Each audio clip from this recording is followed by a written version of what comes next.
Hey everyone, Carmen here, digital editor at Ms. with acclaimed writer Amanda Sthers. And I'm really excited to talk to you today. We're going to talk about her latest book, Holy Lands, a novel told entirely through letters from this lovable, totally zany, estranged family and a rabbi. And I'm super interested always in how things get born and how they take shape. So I'm just wondering, what is it that sort of inspired you to write this wayward tale about this family and this band of characters? Well, first, thanks for having me.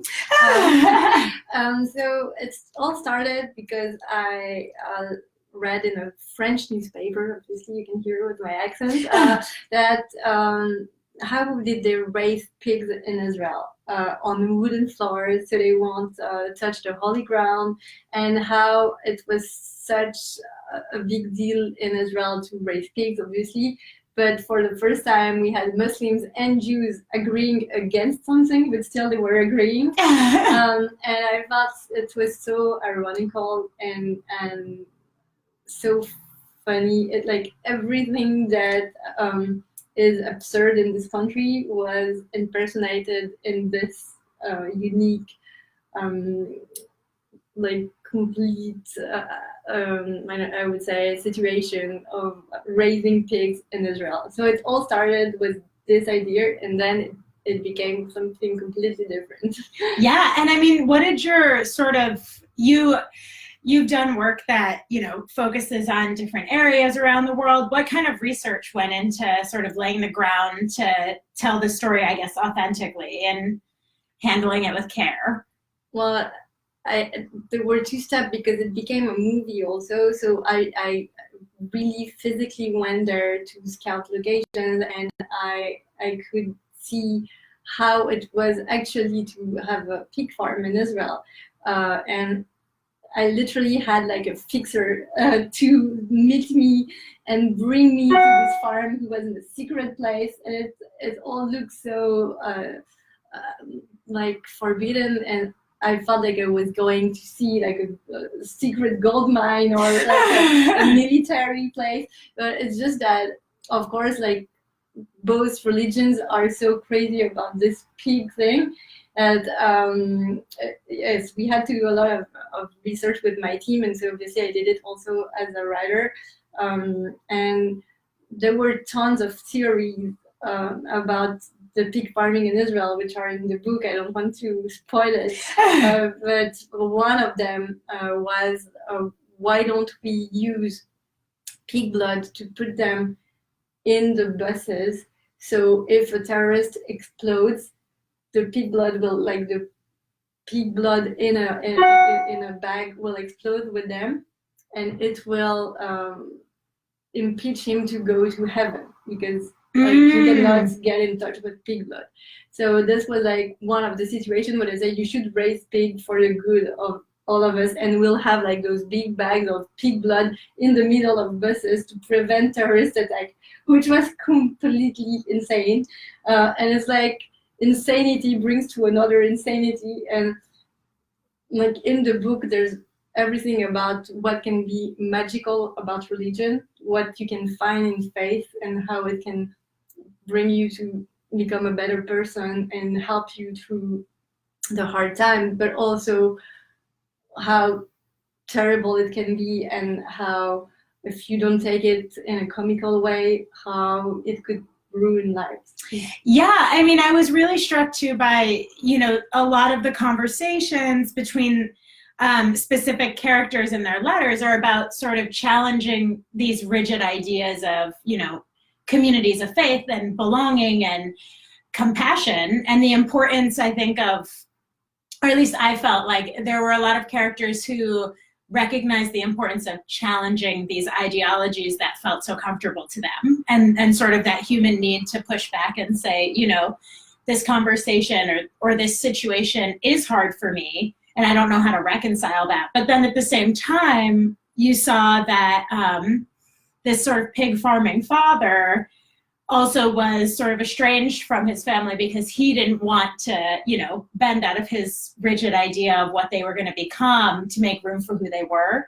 So I'm interested too in sort of, it's Valentine's Day. And I think there's a lot in the book about love, familial love, romantic love, self-love, and also faith and sort of that idea of like platonic and also religious love and those kinds of communities. And what did you hope that folks would take away from these characters grappling with their relationships with each other? Well, I think it's really a book about reconciliation and love in the way where it is a book about first learning how to see the world through another pair of eyes, which is, I think, the basic of love, of friendship, and it's the only hope in Israel, because like both sides, if you take Palestinian and Israelis are right. Like it just depends like which side of the country you are looking at the events from, and both are right about the way everything happens. And it's not about the past, it's about the future. How can you learn to see it from another point of view, from another perspective? And this is the only way that there will be some peace. And I think it's really similar to what can happen in a family. And the book is really a metaphor about a family struggling to understand that everyone can be right, and it's not about right or wrong, it's about trying to feel that we all have point of views, and there's not a bad or a good point of view, there's like a way to find a compromise.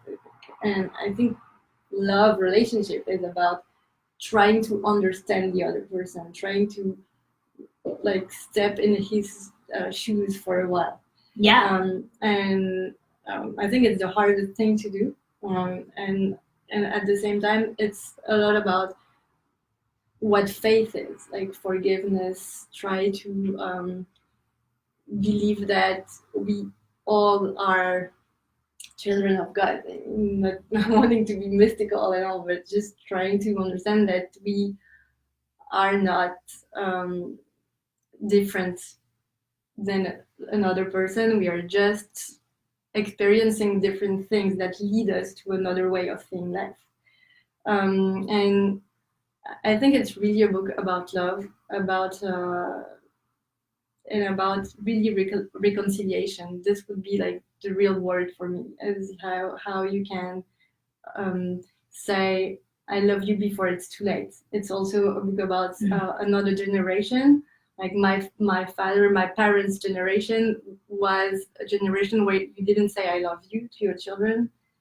We are like spoiling our kids with love and telling them a lot, but at this time we were a little shy about feelings. And most of us build ourselves like looking for this recognition, looking for this love, and you must call the people you love and tell them before it's too late. So today it's a good day to do it. It's Valentine's Day. It's not only about romantic love. It could be like calling your parents or your children and say I love you before it's too late. Yeah, and I mean, and I think, and also like a call to compassion, which is definitely more than important right now. And I also was sort of thinking about, I mean, you do writing and work that crosses mediums. Like you said, the book is now being developed into a film. Because it's going to be released in May. Awesome, yes. And you had a lot of control over the story there, and I imagine that's much different than a writing process, but sort of the commonality is that you are a woman telling stories, and I like to think that means there's automatically that perspective, that women bring a different perspective to the work that they do. What role do you feel you have as a storyteller? Like, what's your mission as a storyteller overall that sort of draws you to complicated and messy stories like these? Well, I think there's something about, even if you're not a mother, when you're a woman, there's like something about motherhood. I think the way I work is trying to give a message, and like the older I get and the more my books are trying to make good around me. I try to help people unlock something in their hearts, and I said like a lot about the book, but more about the movie that is now starting screening in festivals.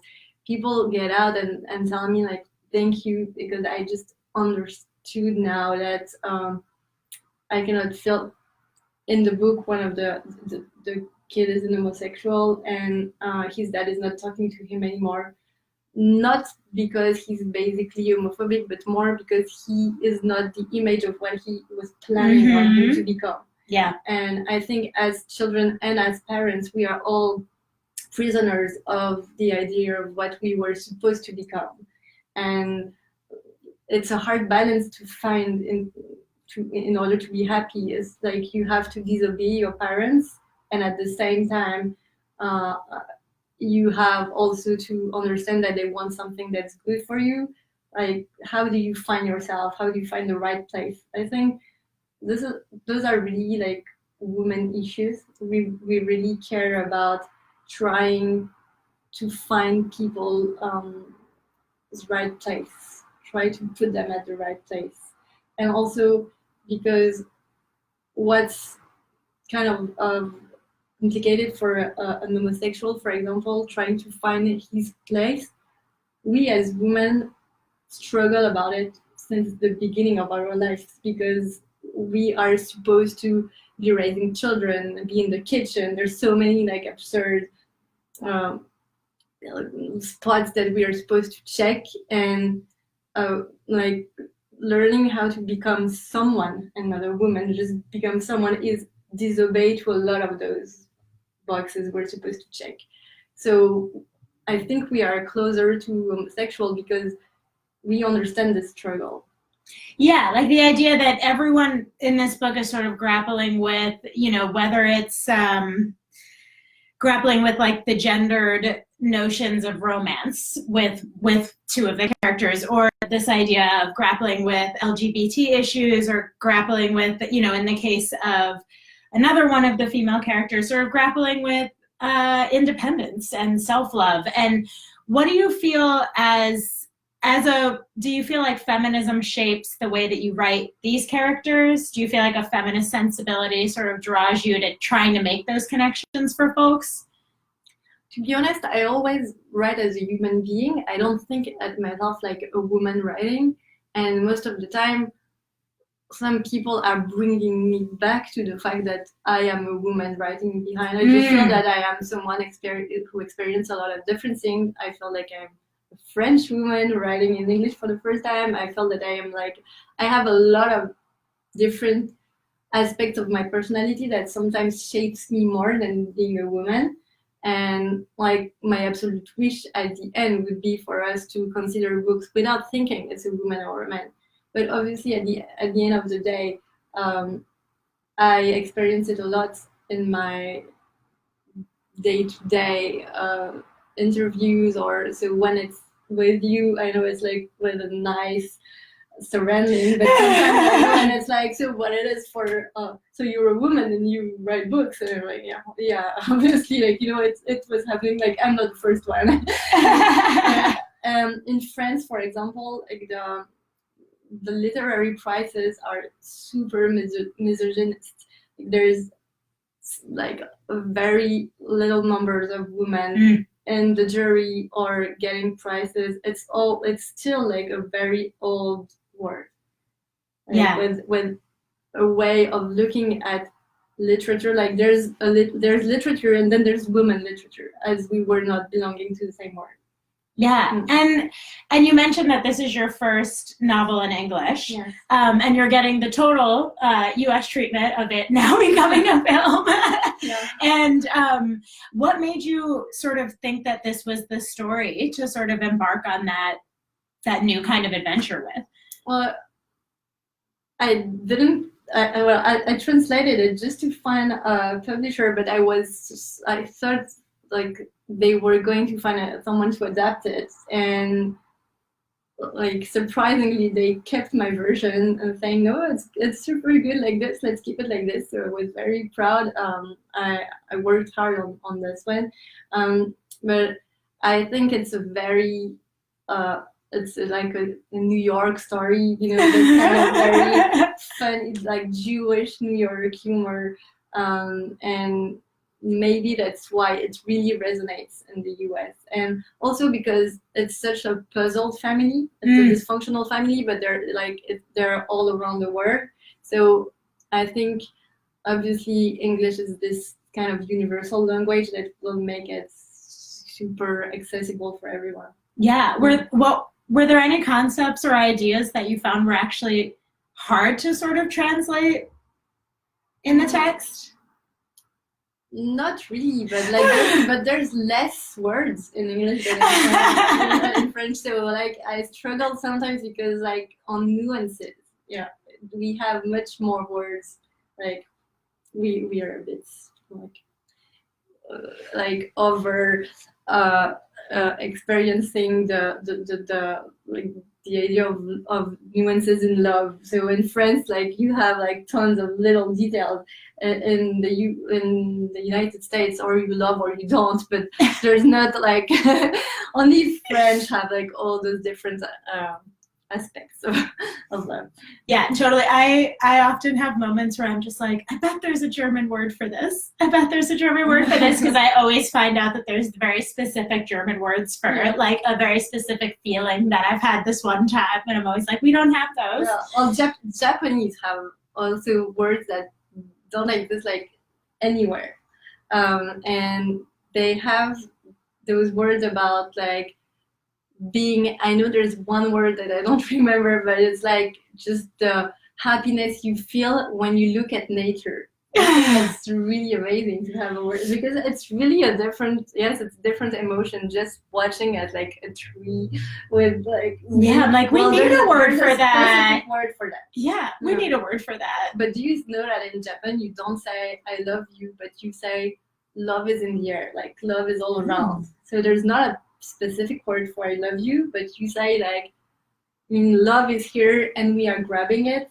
but it's not like between two persons, it's just that love is around us. I think it's very poetical. Oh, I love that. I'm like, oh my God. Well, I think that's the perfect closing note, is that love is in the air here in rainy Los Angeles. Valentine's Day. Yeah. For Valentine's Day and every day. But yeah, I mean, thank you so much for writing this book, for coming in and talking with us. Again, it's Holy Lands. You can see it on screen in May, but you should read it first. And yeah, thank you so much for being here. And bye guys, I'll see you soon.